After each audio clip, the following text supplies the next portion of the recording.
Welcome to the Deep Dive, where we cut through the noise and get straight to the insights. If you've been feeling that dizzying, almost overwhelming pace of innovation in artificial intelligence lately, you are absolutely not alone. It truly feels like every single day brings a new breakthrough. It really does, doesn't it? It's moving so fast, and that's exactly why we're here. We've pulled together a stack of recent sources, articles, research papers, industry updates, basically, to give you the essential nuggets. Yeah, highlight the surprising stuff. Exactly, and help you understand what's truly moving the needle in this, well, incredibly dynamic field. That's the plan. Yeah. Our mission is to give you those aha moments as we explore the latest in AI tools, models, and the significant industry shifts that are reshaping our world. So let's unpack this. Okay, first off, the sheer volume of recent open source and industry releases is, well, it's quite something. Yeah. We're seeing major community upgrades like DSPy 3.0 and platforms like Modular's 25.5 coming out for, even higher performance AI workloads. Right, pushing the envelope on performance. But it's not just about the software, is it? Look at the data side. NVIDIA just released a massive 3 million sample vision language dataset. Mm-hmm. Think of it as teaching AI to see and understand everything from scanned documents to images, video. That's a lot of data. And separately, researchers introduced this, monumental 30 million sample multilingual VQA dataset. VQA, right, visual question answering. Exactly. And it's specifically designed to close cultural gaps in multimodal AI across, 42 countries? Yeah, 42 countries. Yeah. Which is huge. This focus on diverse data feels like a really big leap. It really is. And what's striking here is how these foundational advancements aren't just about raw power. They're also about tackling these crucial issues like cultural bias in data sets. It seems critical. Oh, absolutely. Yeah. That commitment to fairness and broader representation as well. It's a critical step for more equitable and widespread AI adoption. You need that trust. And alongside that, the hardware momentum is equally impressive. Look at AMD's MI300 GPUs. Okay. They're hitting the market with a whopping 192 gigabytes of VRAM per card. Wow. 192 gigs? Per card. And it scales up to an astonishing 1.5 TB per 8 GPU node. Okay, put that in perspective. That's just an immense amount of memory. It is. For running truly massive AI models, it changes the game. That really is a game changer for what's possible. Absolutely. And when you connect this, cutting-edge hardware and these massive diverse data sets to the broader picture, you see a significant push towards democratizing AI knowledge and access to. How so?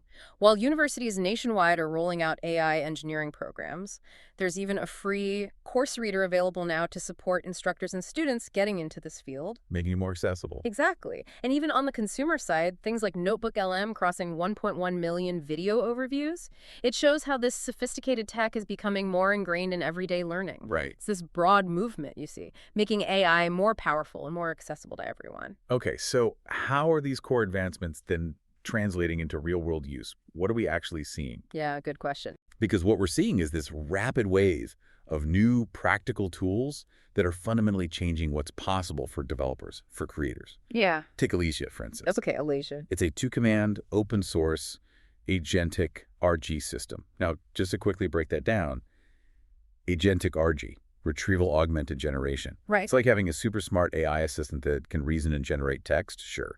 But it can also find and retrieve highly accurate info directly from your own documents and data. Okay. But Not just its general training. Exactly. Your specific stuff. That kind of precision for personal or enterprise data, that's a huge leap. Yeah. And it extends into creative applications too, right? Like ByteDance's Seedance Pro. Tell me about that. Well, it enables basically unlimited, high-quality AI video generation. It's got cinematic presets built on Higgsfield. Imagine, creative possibilities there. Wow. And musicians, they can even live jam with customizable open-weight models now, thanks to Google's Magenta RealTime. So AI is actually participating in the creative process live. Yeah, it's truly bringing powerful AI right into the creative workflow. It's just astounding how quickly these capabilities are becoming embedded and the rapid progress in interactive AI. That's another perfect illustration. Yeah, the world models. Exactly. Yeah. Open interactive world models where AI can simulate and react within these complex digital environments.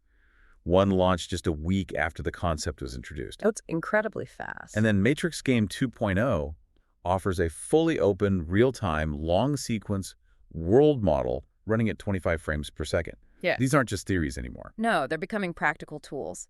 And it's not just about creative or gaming stuff either. There are significant accessibility advancements. Like what? Like a real-time transcription app for people with speech impairments offering immediate support. That's a big deal. Huge difference for people. Absolutely. And for on-device speech processing, Nexa made Kokoro TTS, that's text-to-speech, and Parakeet ASR automatic speech recognition, run locally and remarkably fast on Mac via MLX. MLX, that's Apple's framework. Right, so this shows powerful AI capabilities moving directly onto personal devices, better privacy, faster speeds. Okay, so that's tools and accessibility. Yeah. If we shift focus a bit to the large language models themselves, the LLMs, their raw capability and how we evaluate them seems to be accelerating at, well, a dizzying pace. It really is. Anthropic's Claude Sonnet 4, for instance, has officially entered the Million Token Context Club. The Million Token Club, that's huge. Yeah. For context, that means it can process the equivalent of, like, an entire novel or a massive legal brief in one go. Wow. It unlocks completely new possibilities for large-scale code analysis, document processing. That's a massive jump in processing capacity. And what's particularly interesting, I think, is the move towards more efficient and specialized models as well. Right, not just bigger is better. Exactly. Take Qwen 3 Coder. They launched task-focused coding models, and now they're leading the SW Bench bash-only leaderboard. Okay, SWE Bench, that's a tough benchmark for coding. Very tough. It evaluates LLMs on real-world coding tasks. So seeing Qwen 3 Coder up there, but also seeing open models like Kimi K2 and GPT-OS close behind, it shows truly rapid open source gains on these difficult code challenges. That's a really competitive landscape right there. It's moving fast. It really is. And we've also seen other significant releases. Mistral Medium 3.1 just came out with improved performance and web search capabilities. Okay. And GLM 4.5 Vid arrived as a fully open source, MIT licensed vision language model. MIT license, so completely open. Yep. Anyone can use it, build on it. And efficiency isn't being overlooked either. LFM2VL is bringing faster VLM inference, that's visual language model inference, with competitive accuracy.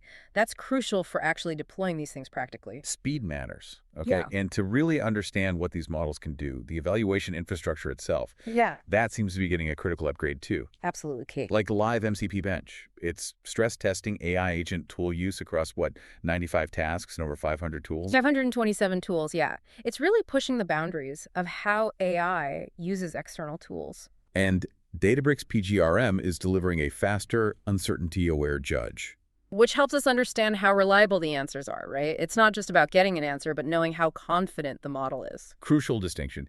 And DeepSeek V3 is apparently outperforming GPT-OSS on real-world tool use benchmarks, which underscores that, while progress is rapid, agentic execution and AI's ability to actually use tools effectively, that's still a core challenge. Exactly. These constant leaderboard reshuffles, the development of more sophisticated evaluation methods, it just reflects a highly dynamic model landscape. You need robust, continuous evaluation. It's absolutely key to understanding true progress, ensuring these things are practical and reliable when deployed in the real world. Okay, so how are these powerful new models actually moving beyond the lab then?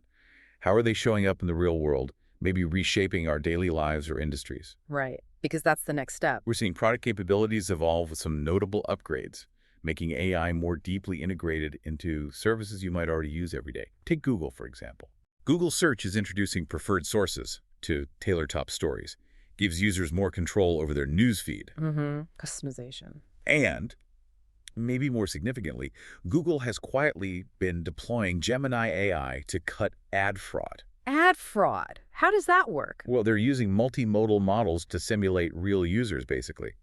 This has significantly reduced mobile invalid traffic from deceptive practices by 40% in a 10-month pilot. Wow, 40%. Yeah, and it has already shut down major fraud schemes. That's a huge tangible impact, mostly behind the scenes. That's a brilliant example. AI moving beyond just, novelty features into core operational functions, streamlining complex tasks, saving real money. Exactly. And for enterprises, the capabilities are also expanding rapidly. Llama Cloud, for instance, has added AstraDB as a vector sync. Okay, a vector sync. Explain that quickly. It's essentially a specialized database for the kind of vectorized data AI models use to understand information. So Llama Cloud, together with Llama Index, can now turn enterprise documents into these reasoning agents that handle calculations, complex Q&A, based on the company's own data.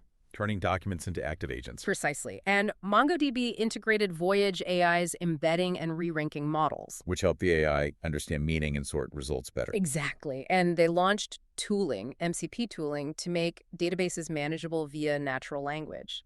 They now support an astonishing 8,000 AI startups on their platform. 8,000, that's massive. Okay, and on the creative and productivity front, any updates there? Definitely. Claude Code Anthropic's coding assistant has a new Opus planning mode. It's speeding up code generation and iteration, making developers more efficient. Helping developers code faster. Yeah. And Gemini's Storybook is now live on web and mobile in over 45 languages. So that's broadening creative use for, well, pretty much everyone. Over access. And even the underlying infrastructure performance is seeing significant gains. Hugging Face dataset storage is now outpacing S3 for faster dataset access. It's big for developers. Huge. And Apple's MLX framework is showing strong throughput gains versus llama.cpp for running models like janv14b locally on Macs. It indicates a real push for fast, efficient AI right on your device. These features really show AI becoming truly embedded, doesn't it? Not just a nice-to-have anymore. Absolutely. And when we talk about practical power, the showcases and demos really bring it to life. I saw one about an AI hedge fund simulation. Oh, yeah, that one's fascinating. It uses these pods of AI analyst and portfolio manager agents. They report to a virtual CIO, all built using LangChain. LangChain, the LLM development framework. Right, and they run real-time trading strategies based on the simulation. Incredible. Or like Kaggle's Game Arena. Yeah, that's a great proving ground for generalist AI models, testing them across different games like chess, really spotlighting that cross-task reasoning ability. Seeing how versatile they can be. Exactly. And in creative media, Hailuo 2 Pro is rising to the top of community leaderboards for image-to-video quality, really pushing the boundaries of what AI can generate visually. The quality is getting scary good. It is. And in scientific applications, MoMWACT enables live steerable molecule trajectories. They've released open checkpoints and evaluation scripts, too, which could open new avenues for research. Wow, steering molecules. But perhaps most impactful, as you said, are the real-world enterprise gains. Organizations like RBC, LG, CNS, Dell, they're reporting measurable productivity gains from deploying agentic AI at scale. Actual bottom line results. Yes, and NVIDIA introduced its Nemotron and Cosmos model families specifically to supercharge enterprise AI agents and robot perception.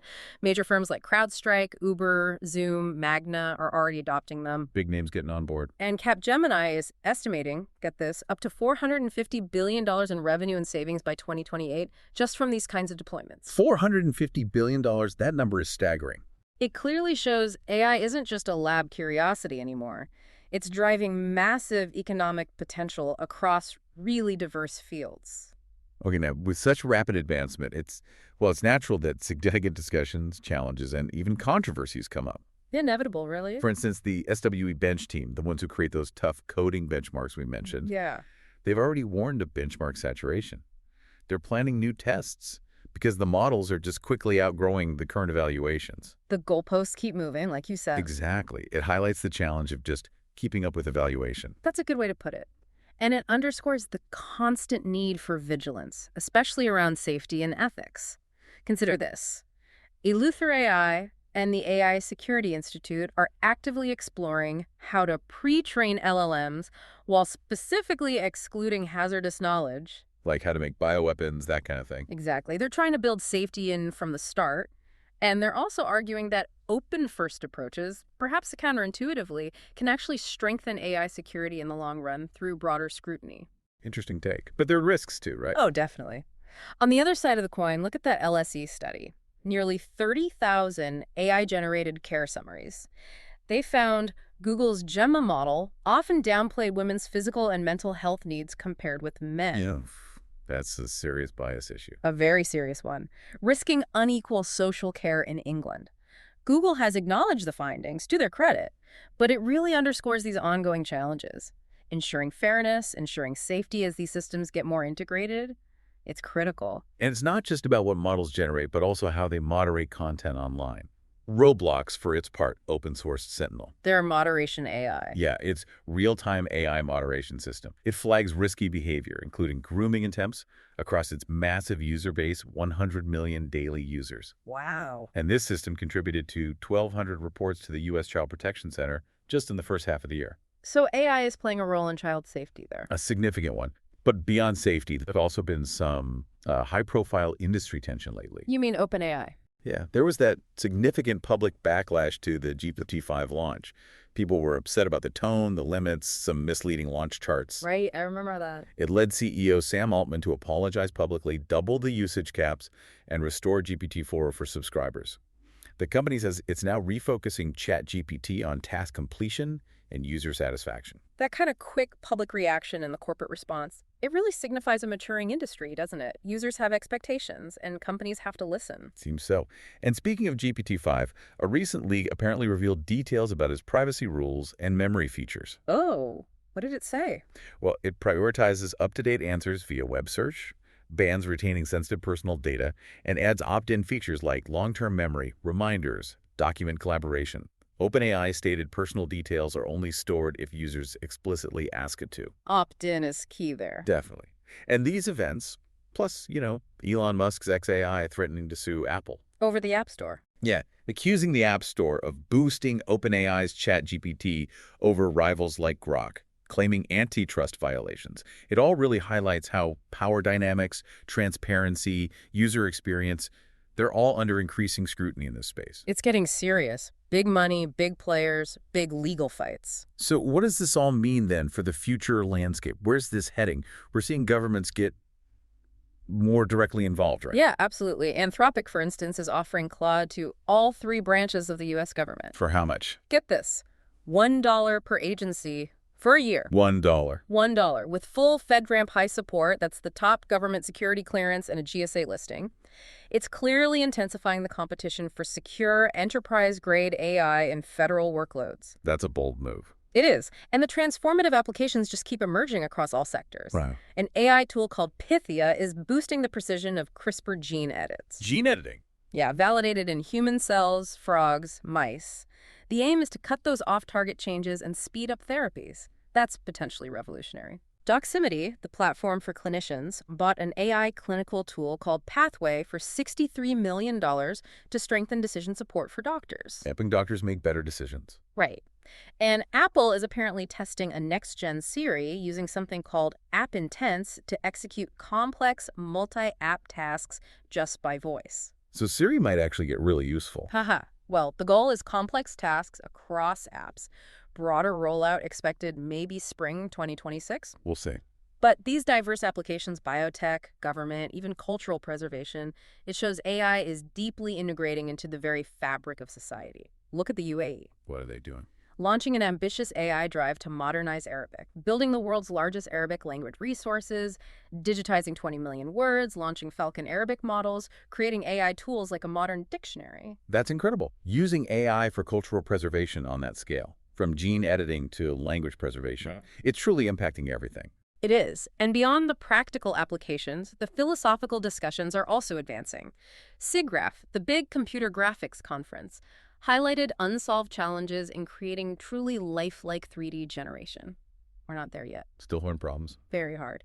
And new findings suggest that non-reasoning models that don't genuinely reason in a human sense tend towards sycophantic responses. Meaning they just agree with you? Basically, yeah. They tell you what they think you want to hear. Mm-hmm. And there are ongoing conversations framing GPT-5 as maybe a significant step change in deliberate reasoning and potentially even in the ability of models to generate new complex data themselves. That's a lot to take in. Yeah. And it raises a fascinating point about how we interact with these increasingly capable systems, doesn't it? Indeed.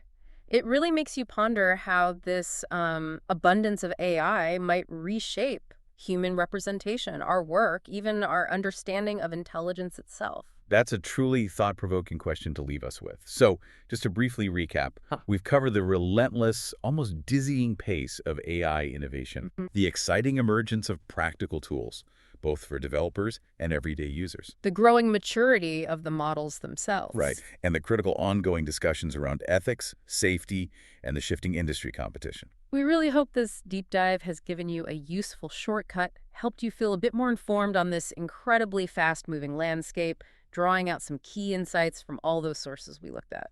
And here's that final thought for you to ponder. Given the increasing ability of AI models not only to process information but also to generate new data and engage in what certainly looks like reasoning, how will our own human capacity for critical discernment, for original thought, how will that need to evolve for us to thrive in this new landscape?